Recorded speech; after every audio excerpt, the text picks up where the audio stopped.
Nah, no, that's not right. That's wrong. Get that out of here. It needs to be cute. I adore the Flatwoods monster. Short Stack over here has always been cute, ever since those early drawings done up after a former teacher and 6 random schoolboys trespassed to LARP the 5-cent sci-fi novels they read back in 1952. What they drafted up together in the aftermath of getting screamed at by a barn owl or whatever has a kind of pulpy elegance to it. Distinctive, easily simplified, malleable, the perfect fit for game developers of all sorts who want a character that says alien without also saying little green men. See, this funny bitch is everywhere. Just when you think you've seen all of it, boom, it's in the distance of a golf game from 2003 we only took notice of last year, or as a hidden enemy in a nauseatingly obscure PS2 dungeon crawler. While the Flatwoods monster, also known as the Braxton County monster, the Phantom of Flatwoods, and my beautiful darling daughter, is most definitely classified as an alien rather than a cryptid, it appeals to me the same way cryptids always have. See, I've kind of always been a cryptozoology weirdo. Hell, my weird cat is basically a cryptid. I was first cryptid pilled when Animal Planet or Discovery Channel or whoever aired a week's worth of specials about cryptids that got me checking out books from my school library on the Loch Ness Monster and Company. This special wasn't the more famous lost tapes either. I can't remember what those documentaries were branded as, but this was like 2004, maybe 2006 at the latest. The morbid fascination I felt, the actual, real, palpable child fear that shook me to my child core, even though deep down I didn't really even think any of it was real, that sensation stays with you. Now, into adulthood, the Flatwoods monster is future tattoo levels of dear to me. Likewise, though more tangible, I've also been an unhinged knower of arcane video game knowledge. I may be able to count the number of games I've completed on 2, maybe 3 hands, but my brain is the most functionless encyclopedia out there. You want Sengoku Turb facts? I got 'em.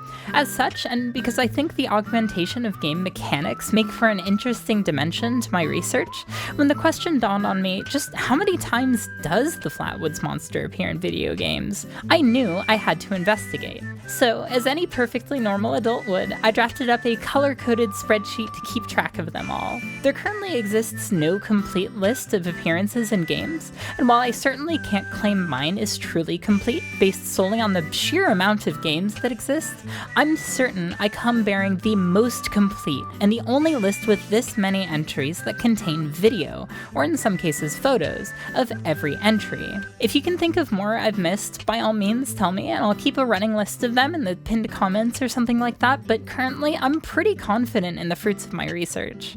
Trust me when I say it would be tedious for me to speak in depth about every entry, but I will show footage of each and every one, as well as a chronological recap in the outro. Because of this, and for the sake of greater flow, I won't be discussing the entries I do speak on in depth in chronological order. However, I find the right place to start is surely the first game the Flatwoods monster appears in, 1987's Ginga Ninkyoden.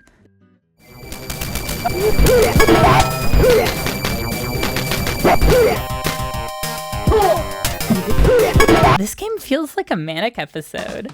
The most blown out audio, the most disorienting enemy patterns, the most scattershot references to other media, it's got it all, and it's all cranked up to 1 in the morning wellness check levels. It feels fitting that a game already so laden with parodies would happen to contain the earliest instance of the Flatwoods monster. Like, throw enough darts at a dartboard and you're gonna hit a one-off alien sighting in West Virginia eventually. Coincidentally though, this is a really weird depiction, especially given how normal the other 2 80s sightings are. In the game's 3rd stage, UFOs drop a shitload of these guys, which explode when defeated into other characters as though you're destroying their armor. They've also got these big grins. Neither of these are common traits elsewhere. I like it, in part because it's so abnormal, but let's set the stage for what normal looks like for the Flatwoods monster. Generally, there are 4 main traits that make a Flatwoods monster as I see it, with 2 of the 4 traits being a minimum requirement. These are as follows: bright yellow eyes on a round head, a spade-shaped hood or collar, a lack of defined legs often implied to be covered by a cloak or a dress, and thin arms with bony fingers or claws. This is why the Fallout 76 depiction baffles me so much. Like, that's not the Flatwoods monster, that's a smoked out gray. Still, I'm gonna play pretty fast and loose with these metrics because, come on, the more the merrier. Some of you may then ask, yellow shiny eyes, often dark or obscured round head, do Heartless count? Or maybe Vivi because his hat ends in a point? Or on that note, the standard black mage? This is an interesting philosophical question, and I'm inclined to say yes to the Heartless on pure technicality, but not enough to consider them an entry. As for the black mage design, it comes really close, but personally I can't call it. The spade shape is the most consistent element. Even when it's skewed or stylized differently from usual, it's always there. Similar maybes that have actually had debates that have taken place somewhere other than inside my own head are Mario Galaxy's Hell Valley Sky Trees, and by extension the 3D Land 4-4 Ghost. Hopefully by the end of this video, you'll feel empowered to come to your own conclusions on whether or not you feel these or any others count. To give you another example of the amount of Kelvin Ball I'm playing here, when I first saw Tamagotchi's Hime Specchi, I was ready to say, nah, no, that's way too much of a stretch. Her head looks more like a teardrop or a slime than a spade. She's got legs, for God's sake. But then I saw this right. Yeah, that's the Flatwoods monster, the Flatwoods daughter. Even distinguishing a dress from a cloak or a robe is something I just sort of have to call as I see it. The presence of a cinched waist tends to be the most common thing that breaks a tie, but even then not always. Mind you, that metric has never factored into whether or not I've counted something or not. Rather, it plays into whether or not I get the feeling that a given depiction is supposed to feel feminine or not. I suppose similar machinations at play when I look at any roster of characters and go, where's the girl? I like the girl the most, make up why I like the Flatwoods monster so much. Nobody in the initial reports of the sighting ascribe it as being womanly or whatever, but time has shown that yeah, the Flatwoods monster fits the gaslight, gatekeep girl boss archetype to a T. She gatekept those schoolboys from the property they were trespassing on, gaslit them into thinking they'd seen an alien, and has inadvertently grown a media empire all to herself. Fuck it, legs. Tragically, and you have no idea how much it pains me to report this to you all, there is only one anime girl, and she was a timed event-only character in a mobile game that shut down a little less than a month ago as of my making this video. Rest in peace, Valkyrie Crusade.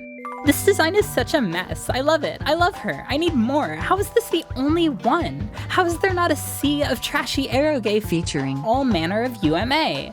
We live in a world where 2008 saw both the election of Barack Obama and the release of a game where you can have sex with the reincarnation of Nostradamus, yet there's not a single Meganeko Flatwoods monster? There's some Western dating sims, I guess, but those veer way harder into the Botanica Transformers alright Miss Thang category. I need Gijinka. Okay, while I'm at it, would you also believe there's not a single Flatwoods monster to be found in Shin Megami Tensei? How many winters will Mothman have to endure alone? And man, no Pokemon? Sableye comes close, being based on another left field alien encounter, but no Flatwoods. Fucking robbery. I shouldn't complain though, because there is one Flatwoods monster sighting that is perhaps the granular peak of Hazelcore.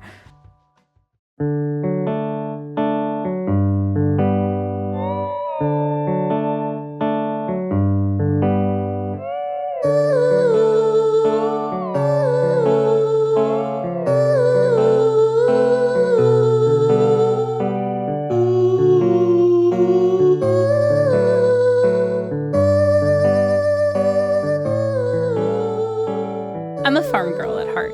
Sure, I've never lived on a farm or worked on a farm, but I grew up in an agricultural town and went to places like historic creameries on field trips. My hometown has a butter and eggs day parade every year. Chickens are my favorite animal. It's in my blood. The only song I learned how to play in full on an authentic ocarina my parents bought me one Christmas was Zupona's theme. I love Lon Lon Ranch, I love Talon and Malin, I love Romani Ranch even more, and I love Cremia and Romani even more. I'm lactose intolerant and a vegetarian. I've never even played Majora's Mask. I want to, but I never have the time. Plus, I don't need to know that the contents of this section of the game, missing only the Taco Bell black bean quesarito, may as well have been the entire contents of my brain, extracted from my skull as though I were abducted and experimented on by aliens. I assume we're all on the same page already about what Majora's Mask's deal is. 3-day time loop, doomed town, everyone carries at least a little bit of grief with them everywhere they go. If you show up to Termina's farm after the first day, you'll find its owner Cremia distraught and her younger sister all but catatonic. On the first day after resetting, and you'll learn that the young girl, Romani, has been teaching herself archery in the run-up to the Carnival of Time in order to fend off what she calls ghosts, who abduct the ranch's cattle around this time of year annually. Show up that same night, and Link will fight off all of these so-called ghosts. In actuality, these flying cattle abducting creatures aren't ghosts at all, but rather aliens. Yeah, look at these cuties. I love these guys. I think this depiction might be the Flatwoods monster at peak alien, right down to them having tractor beam eyes. If you fail to defend the ranch, they kidnap Romani in addition to the cows, presumably brainwashing her. Shoot the shit out of them with arrows, though, until sunrise, and Romani will thank you with a bottle of milk and will call you Little Hero. Since you've stayed overnight, you might as well accompany Cremia on a delivery where she tells you how hard it's been to tend to the ranch all by herself, ever since her dad died. She mentions her friend Anju is getting married soon, and there's a pretty convincing fan theory that Cremia is in love with Anju rather than Cafe, but that's neither here nor there. In her constant working, though, she neglects to see that her kid sister is growing up before her very eyes. Mild spoilers here, but on the third day, Cremia implies that she has this innate feeling that everyone's going to die that night. So she plans to get Romani drunk that night and to keep her near so that the end is as painless as possible. That's fucking heavy. It's perfect. Quiet sadness remains my favorite kind, and it genuinely makes me so happy to see the Flatwoods monster sneak some influence into a story so otherwise steeped in heartache. Just look at all these ellipses. Great stuff.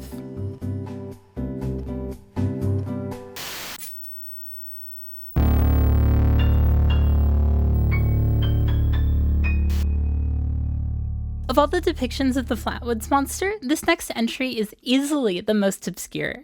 The Wizardry series of RPGs was one of many pieces of American media that arguably landed harder with Japanese audiences than it did Western ones, so it's fitting that one of its Japanese-made spin-offs would contain a Flatwoods monster sighting. Just my luck, however, that it seems to be from the absolute most obscure spin-off, the third entry in the Japan-only Wizardry Empire game, a dungeon crawler for the PS2, later ported to PSP. Also, just my luck is that it's a rare enemy spawn that you all but need to know how to find to encounter it. The page that cites its existence refers to it generically as enemy number 275, and it didn't include a picture, and from that alone I just kind of knew this thing was going to be a bitch to find. Google image searching for the enemy name, variations on Flatwoods, searching the game's title in English and in Japanese, in Romaji and Kana, I couldn't get a search to turn up a single valid Google Images result.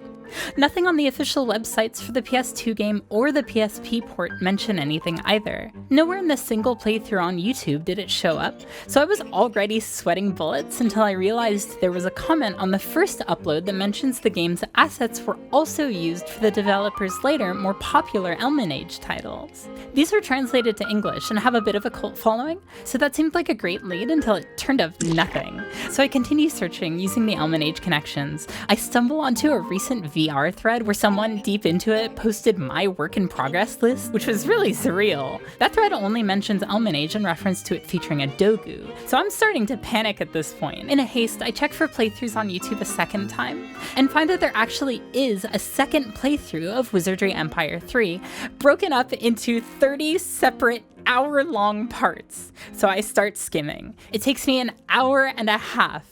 Countless, wait, could that be it? As I think I may find my girl, only to keep moving once I realize the name is wrong. There was one enemy type in particular that looks like the later theorized reptilian alien within the supposed spacesuit, but one, that theory's lame, and two, there isn't a single other depiction that uses that design, so I kept trudging. Then, in part 13, immediately after encountering the aforementioned dogu, the Let's Player encounters the Flatwoods monster, and fucking immediately runs away. I got it though. I got it live on tape. That's all I needed.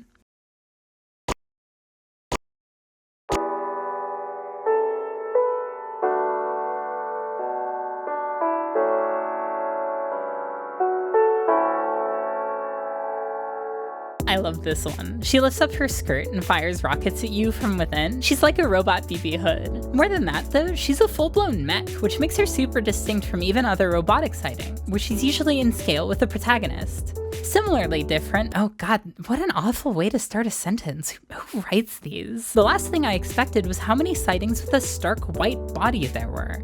I really like this look, especially with the accompanying purple accents, like the one from Love de Ligma's UFO: A Day in the Life. I'll be honest, I bounced off Moon like I used to go to high school with it. Rule of Rose is top 5 pieces of art for me, period. Tulip seems super cool, but I could not hang with Moon's nearly hostile brand of obtusery. It bummed me way out, because in all other regards, this game seems delightful. It's even also got a Flatwoods monster cameo. This disappointment primed me though to kind of instantly fall head over heels for UFO, even with the language barrier. In this lovely little game, you play as an alien rescuing other aliens from Earth, I think, roughly. As such, this is actually the very first instance of a Flatwoods monster you don't fight or kill. Let's put a pin in that notion for now, though.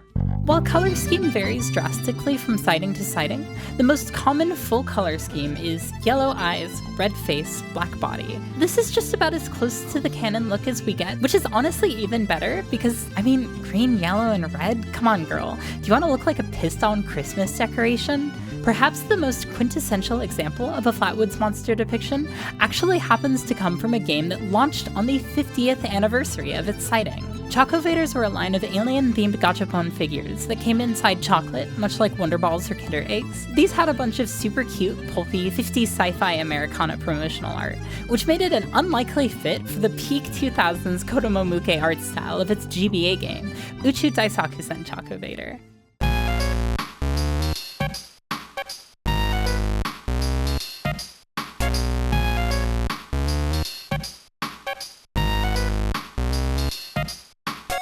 This game is peak GBA.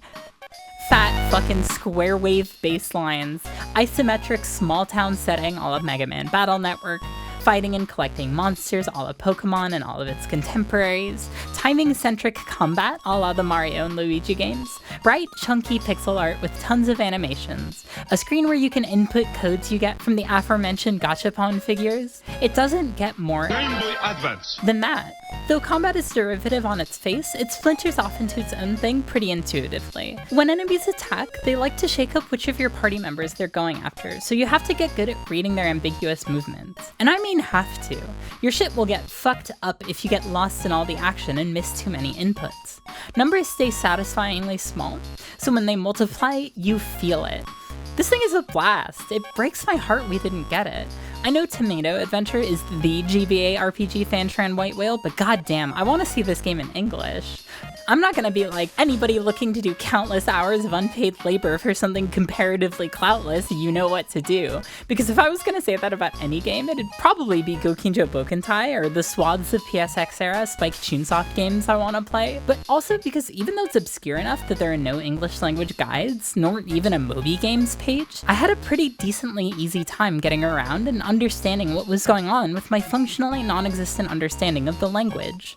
Like, the humor of our protagonist taking a massive alien to school with him and the faculty making it wait in the pen where they keep the rabbits while class is in session is conveyed clearly just by the facial expressions and the animations. There were a few mechanics I knew I wasn't fully grasping because the iconography was unclear, but I was able to have a few hours of good, clean fun right up until I hit a massive brick wall and had to tap out. Which, unfortunately, is why you haven't seen the Flatwoods monster anywhere in my footage. Rest assured, it's prominent on the title screen, the promotional materials, and even the box, which I have here in my hands, because I just love what this game is going for, and because, again, it doesn't even have a Moby Games page or an IGDB listing. From a sheer compulsive preservation perspective, it was worth it.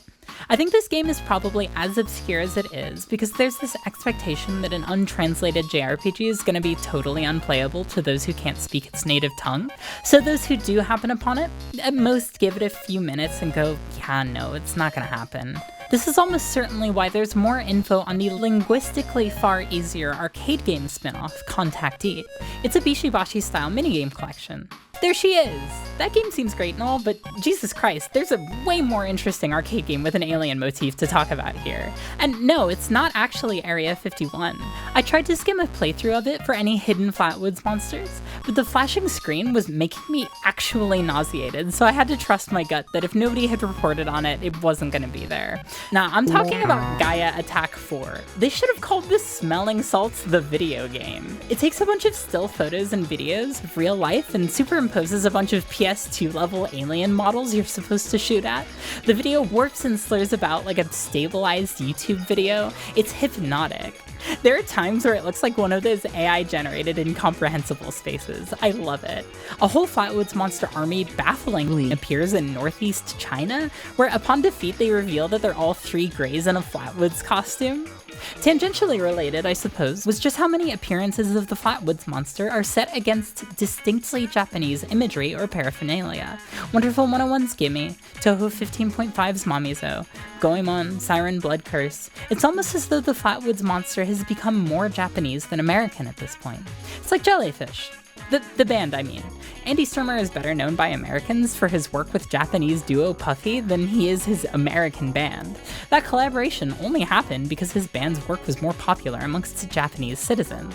Fun fact, they recorded their first album near my hometown. Sonoma County, dude. It wouldn't be until 2009 that an American game appeared on my list. And it's the fucking bootleg Pokemon figure of Flatwoods monsters.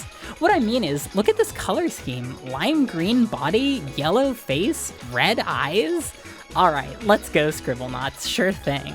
Given the mechanics of the game, it presents the most robust set of verbs for this creature we've seen before or since. You can do shit with her no other game will let you do, like give her a gun, fail to get her to assassinate the president, and die tragically in a standoff with the Mothman.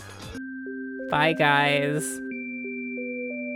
Following JFK Reloaded over here was the biggest decade for Flatwoods monster sightings, the 2010s. This is probably because the state of Japanese TCGs and gacha games were at their most saturated, and with that trend also extending to blind box toys and mobile game design in the West. All of these are cute. I was surprised by how much I like the Ghostbusters World Flatwoods monster, who's the only other depiction alongside Zelda's ghost to lean into the phantom part of the Phantom of Flatwoods. I also really like this woodland sprite one from Shadowverse. The 2010s also saw this indie simply called Flatwoods that I couldn't get working on my MacBook. The most interesting thing about the depictions of the Flatwoods monster in the 2010s was that this was around the point that I noticed it being less othered, now friendlier or given more of a personality. Early examples like Space Harrier 2 and Amagon feel very cold and alien, resembling and behaving human the least. But compare that to these guys. Even when they appear as enemies, they're often recruitable, from Choco Vader to the more recent Taiko Drum Master RPGs. The late 80s and 90s were a time of a lot of social, technological, and natural upheavals, a time where the unknown was at its scariest, and UMAs were a personification of those anxieties, something you can blast away at and move on from with some elbow grease. But as time progressed, and as we've come to develop more comfort with the truth that there are some things that we may never know, depictions of cryptids and aliens have reflected that. We can coexist with them now more than ever. What's more appealing to me about cryptids than the speculative nature of their existence is that they, like so many classic folkloric creatures across history, are an empty canvas that's been pre-stretched. It's why depictions differ so wildly. They're a blank for you to fill in, and I don't know, I think that's cool.